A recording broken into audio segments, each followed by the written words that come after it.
Welcome to the day 6 of the 33rd week of the 52-week Bible hearing plan. Let's listen to Daniel chapter 7 to 12. Chapter 7. In the first year of Belshazzar, king of Babylon, Daniel had a dream, and visions passed through his mind as he was lying on his bed. He wrote down the substance of his dream.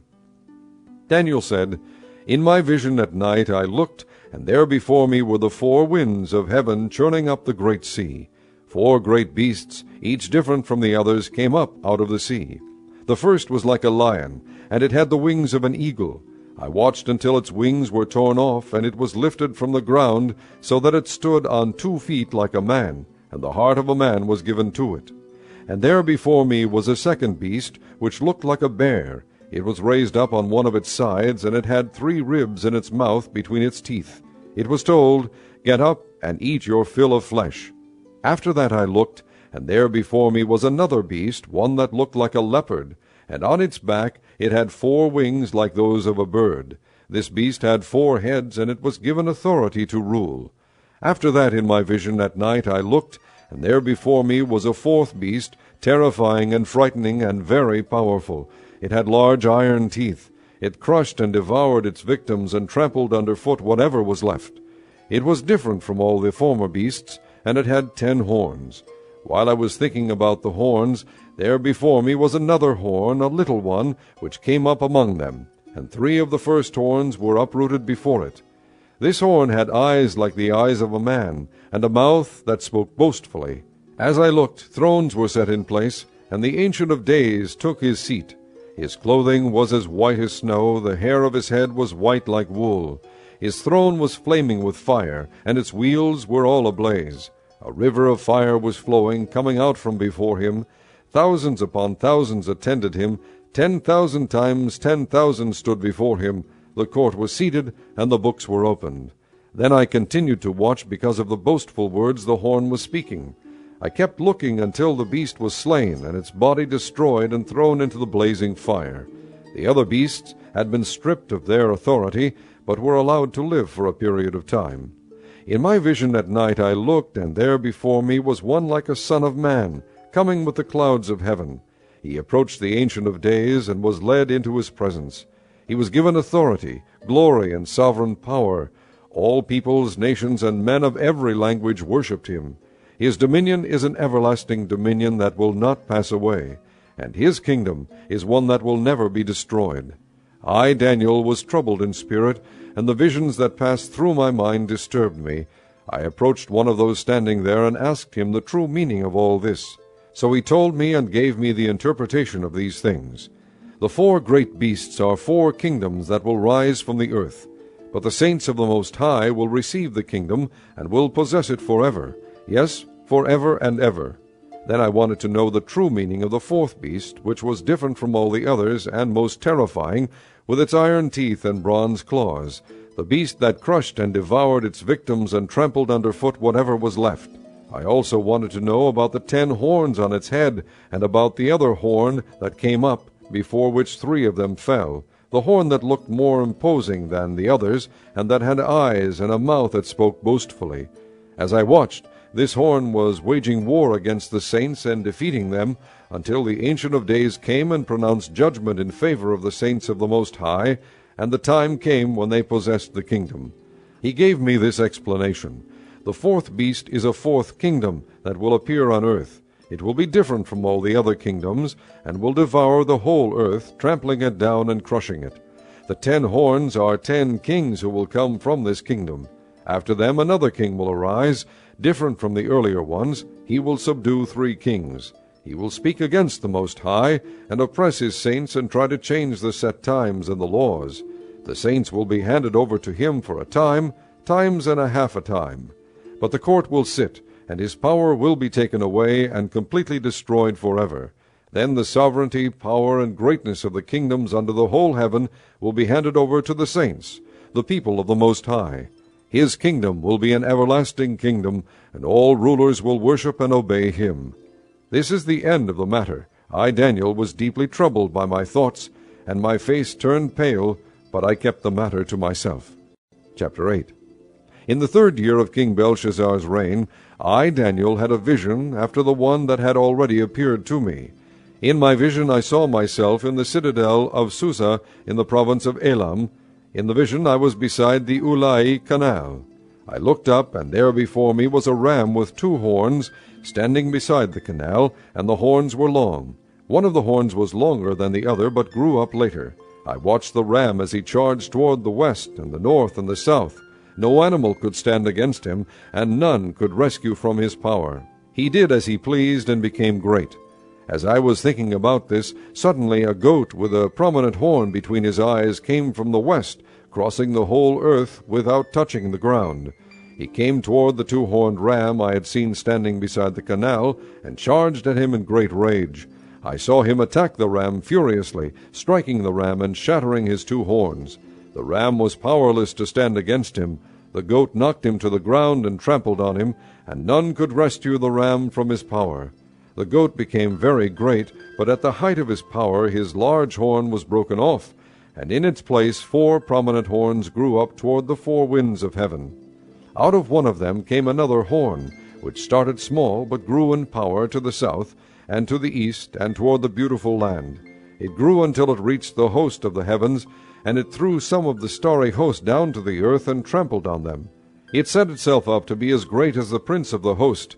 It took away the daily sacrifice from him, and the place of his sanctuary was brought low. Because of rebellion, the host of the saints and the daily sacrifice were given over to it. It prospered in everything it did, and truth was thrown to the ground. Then I heard a holy one speaking, and another holy one said to him, How long will it take for the vision to be fulfilled?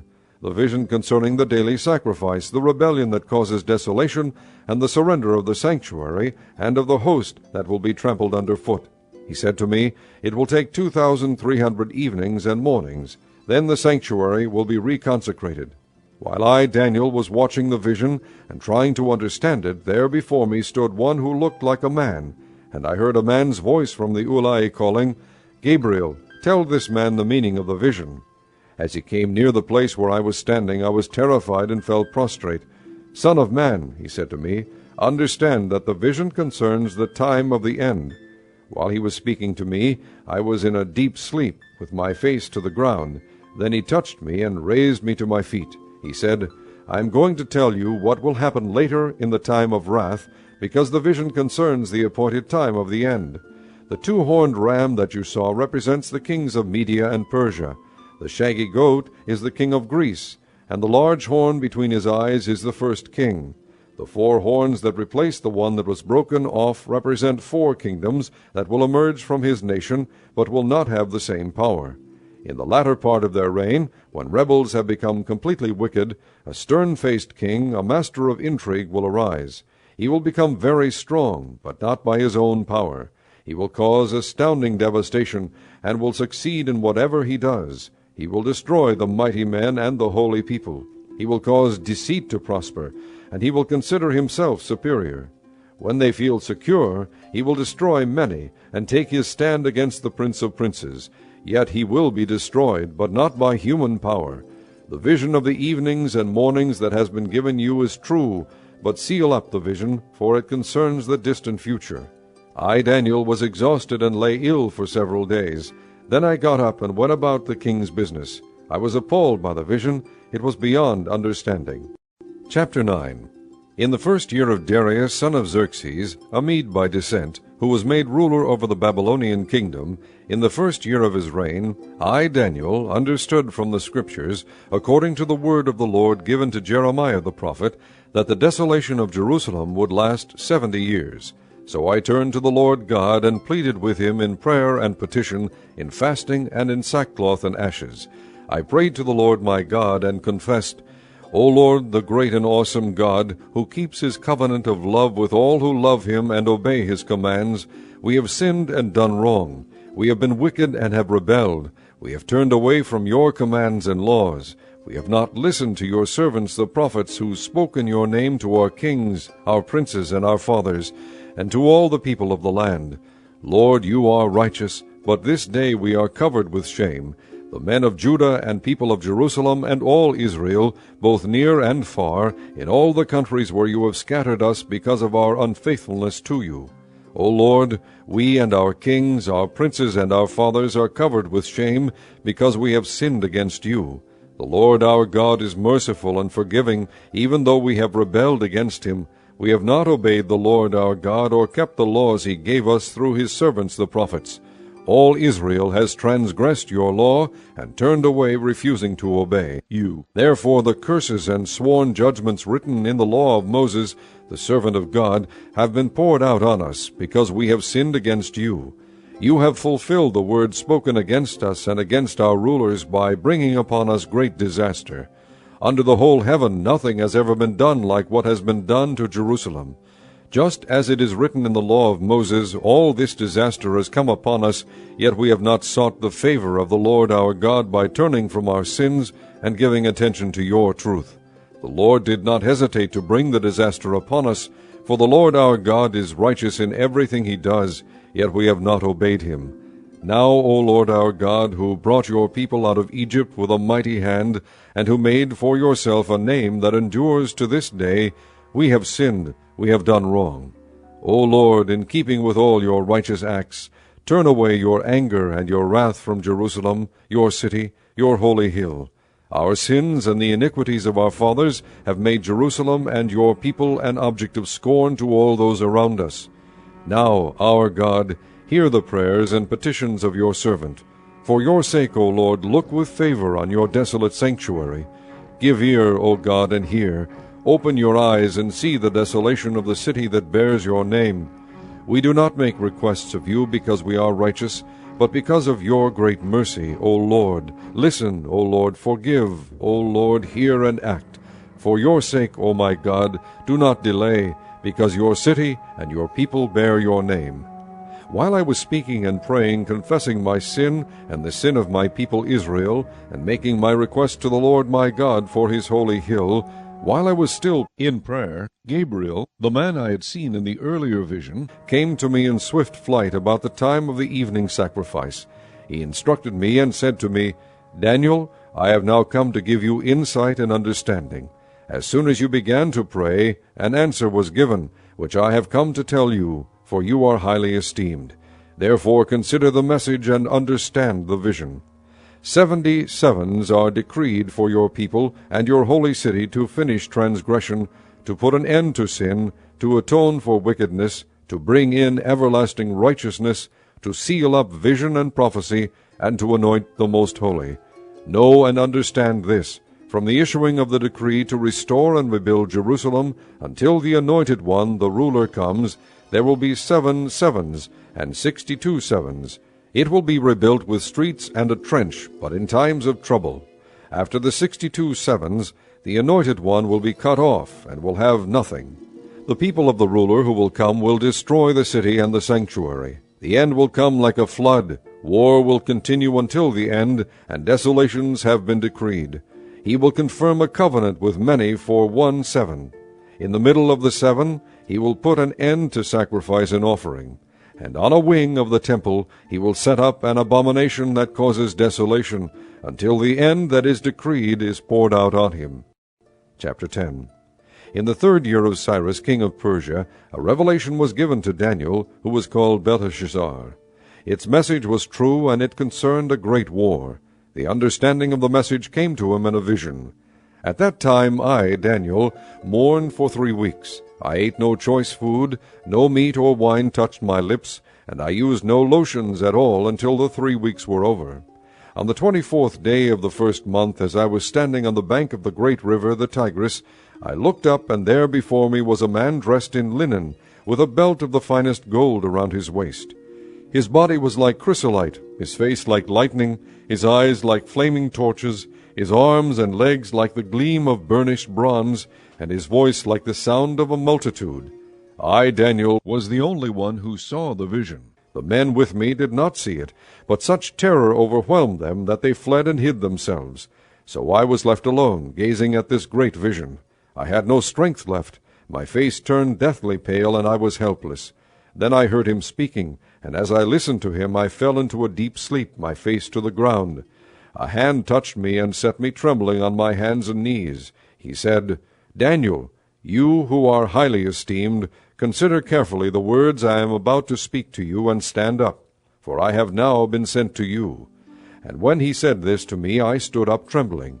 Then he continued, "Do not be afraid, Daniel. Since the first day that you set your mind to gain understanding, and to humble yourself before your God, your words were heard, and I have come in response to them. But the prince of the Persian kingdom resisted me 21 days. Then Michael, one of the chief princes, came to help me, because I was detained there with the king of Persia. Now I have come to explain to you what will happen to your people in the future, for the vision concerns a time yet to come." While he was saying this to me, I bowed with my face toward the ground and was speechless. Then one who looked like a man touched my lips, and I opened my mouth and began to speak. I said to the one standing before me, "I am overcome with anguish because of the vision, my lord, and I am helpless. How can I, your servant, talk with you, my lord? My strength is gone, and I can hardly breathe." Again the one who looked like a man touched me and gave me strength. "Do not be afraid, O man highly esteemed," he said. "Peace, be strong now, be strong." When he spoke to me, I was strengthened, and said, "Speak, my lord, since you have given me strength." So he said, "Do you know why I have come to you? Soon I will return to fight against the prince of Persia, and when I go, the prince of Greece will come. But first I will tell you what is written in the book of truth. No one supports me against them except Michael your prince." Chapter 11. And in the first year of Darius the Mede, I took my stand to support and protect him. Now then, I tell you the truth. 3 more kings will appear in Persia, and then a 4th, who will be far richer than all the others. When he has gained power by his wealth, he will stir up everyone against the kingdom of Greece. Then a mighty king will appear, who will rule with great power and do as he pleases. After he has appeared, his empire will be broken up and parceled out toward the 4 winds of heaven. It will not go to his descendants, nor will it have the power he exercised, because his empire will be uprooted and given to others. The king of the south will become strong, but one of his commanders will become even stronger than he, and will rule his own kingdom with great power. After some years they will become allies. The daughter of the king of the south will go to the king of the north to make an alliance, but she will not retain her power, and he and his power will not last. In those days she will be handed over, together with her royal escort and her father, and the one who supported her. One from her family line will arise to take her place. He will attack the forces of the king of the north and enter his fortress. He will fight against them and be victorious. He will also seize their gods, their metal images, and their valuable articles of silver and gold, and carry them off to Egypt. For some years he will leave the king of the north alone. Then the king of the north will invade the realm of the king of the south, but will retreat to his own country. His sons will prepare for war, and assemble a great army, which will sweep on like an irresistible flood, and carry the battle as far as his fortress. Then the king of the south will march out in a rage, and fight against the king of the north, who will raise a large army, but it will be defeated. When the army is carried off, the king of the south will be filled with pride, and will slaughter many thousands, yet he will not remain triumphant.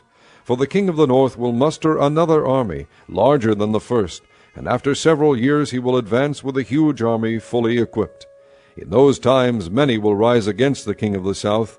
The violent men among your own people will rebel in fulfillment of the vision, but without success.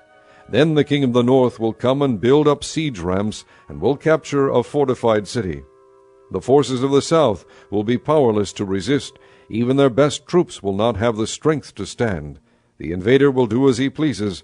No one will be able to stand against him. He will establish himself in the beautiful land, and will have the power to destroy it. He will determine to come with the might of his entire kingdom, and will make an alliance with the king of the south. And he will give him a daughter in marriage in order to overthrow the kingdom. But his plans will not succeed or help him. Then he will turn his attention to the coastlands, and will take many of them. But a commander will put an end to his insolence, and will turn his insolence back upon him. After this he will turn back toward the fortresses of his own country, but will stumble and fall, to be seen no more. His successor will send out a tax collector to maintain the royal splendor. In a few years, however, he will be destroyed, yet not in anger or in battle. He will be succeeded by a contemptible person who has not been given the honor of royalty. He will invade the kingdom when its people feel secure, and he will seize it through intrigue. Then an overwhelming army will be swept away before him. Both it and a prince of the covenant will be destroyed. After coming to an agreement with him, he will act deceitfully, and with only a few people he will rise to power. When the richest provinces feel secure, he will invade them and will achieve what neither his fathers nor his forefathers did. He will distribute plunder, loot, and wealth among his followers. He will plot the overthrow of fortresses, but only for a time. With a large army he will stir up his strength and courage against the king of the south. The king of the south will wage war with a large and very powerful army, but he will not be able to stand because of the plots devised against him. Those who eat from the king's provisions will try to destroy him. His army will be swept away, and many will fall in battle. The two kings, with their hearts bent on evil, will sit at the same table and lie to each other, but to no avail, because an end will still come at the appointed time.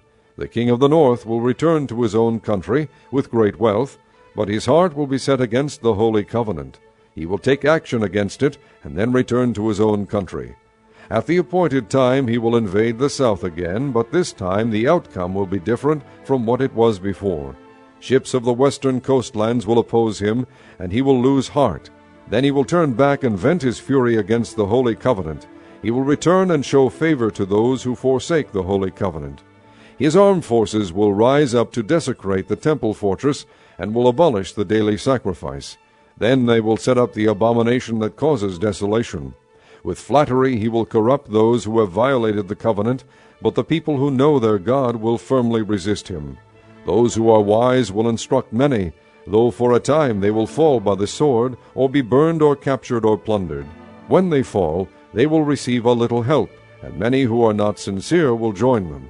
Some of the wise will stumble, so that they may be refined, purified, and made spotless until the time of the end, for it will still come at the appointed time.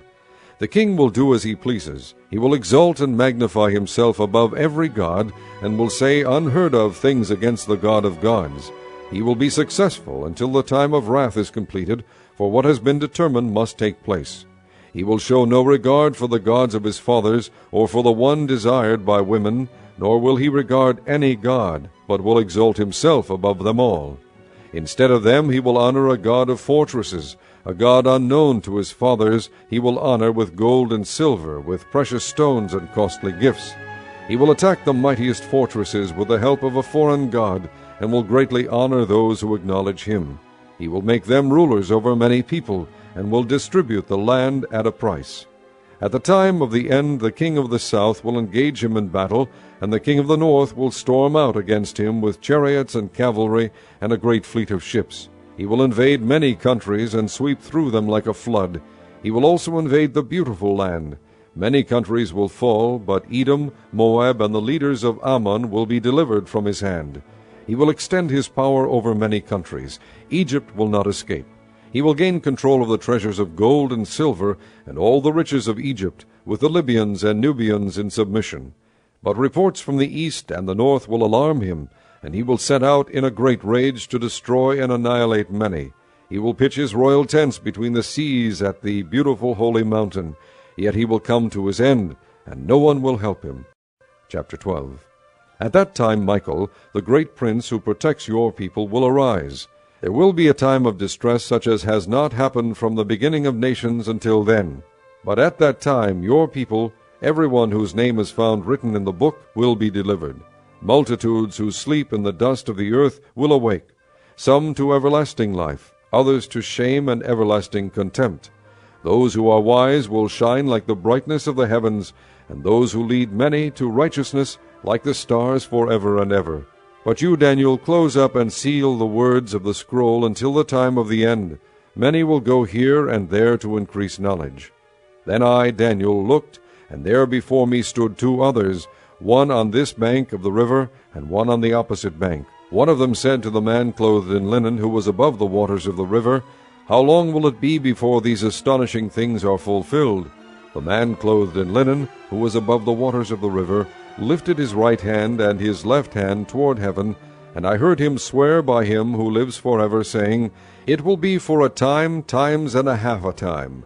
When the power of the holy people has been finally broken, all these things will be completed. I heard, but I did not understand. So I asked, "My lord, what will the outcome of all this be?" He replied, "Go your way, Daniel, because the words are closed up and sealed until the time of the end. Many will be purified, made spotless, and refined, but the wicked will continue to be wicked. None of the wicked will understand, but those who are wise will understand. From the time that the daily sacrifice is abolished, and the abomination that causes desolation is set up, there will be 1290 days. Blessed is the one who waits for and reaches the end of the 1335 days. As for you, go your way till the end. You will rest, and then at the end of the days you will rise to receive your allotted inheritance."